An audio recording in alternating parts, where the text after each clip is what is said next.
Assalamualaikum warahmatullahi wabarakatuh.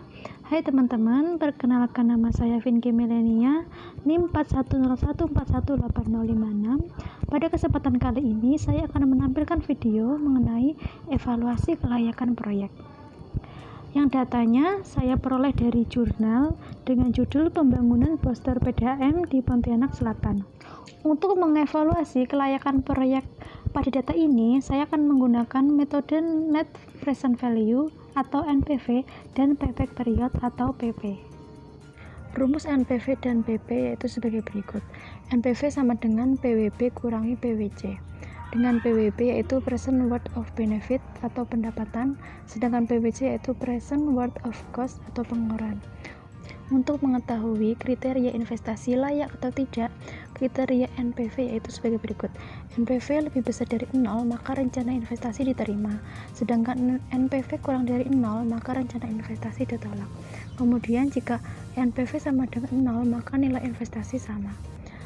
Lalu untuk PP yaitu rumusnya K sama dengan investasi per annual benefit kali periode waktu. Dengan kriteria, jika K kurang dari sama dengan N, maka investasi layak, dan begitu pula sebaliknya. Dengan N adalah umur investasi. Kemudian langsung saja kita lihat datanya. Yang pertama, tabel mengenai jumlah pelanggan PDAM. Tabel kedua mengenai uraian pekerjaan PDAM. Yang ketiga mengenai biaya operasional poster. Dan yang keempat mengenai nilai tingkat suku bunga.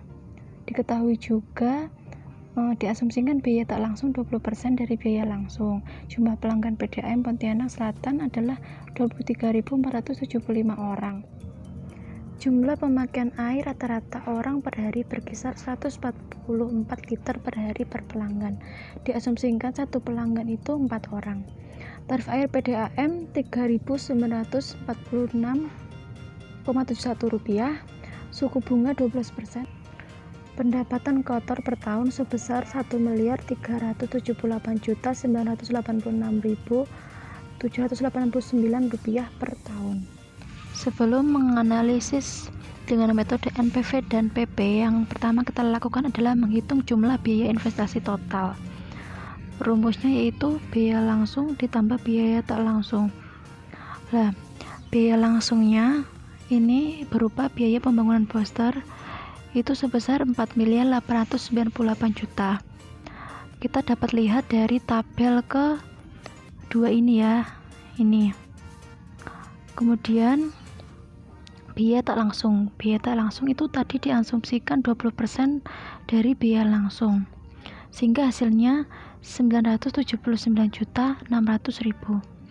Kemudian kita total, hasilnya menjadi 5.877.600.000. Kemudian yang kedua kita menghitung pendapatan proyek per tahun. Rumusnya itu AB sama dengan B kali T kali C kali 30 kali 12. B-nya itu adalah jumlah penambahan pelanggan baru. Rumusnya jumlah pelanggan dikali pertambahan pelanggan per tahun. Kalau T yaitu tarif air PDAM per meter kubik. Sedangkan J yaitu jumlah pemakaian air rata-rata.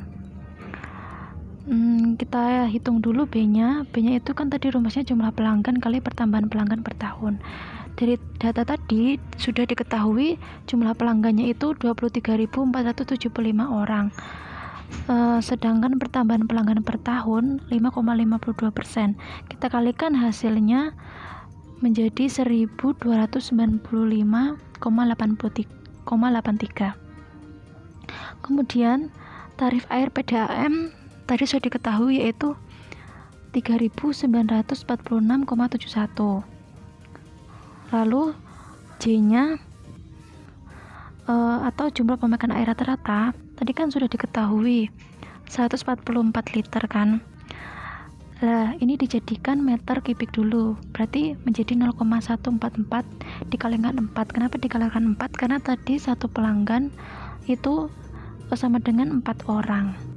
Lalu kita kalikan rumusnya B kali T kali C kali 30 kali 12, sehingga hasilnya menjadi 1.060.485.800 rupiah. Selanjutnya yang ketiga, kita menghitung pengeluaran proyek per tahun. Tadi di tabel 3 sudah diketahui jika biaya pengeluarannya itu 262.800.000. Kita lihat ini tabel ketiga, total biayanya ini ya 262.800.000. Kemudian kita hitung depresiasinya. Untuk menghitung depresiasi, yaitu biaya pembangunan dibagi umur rencana investasi.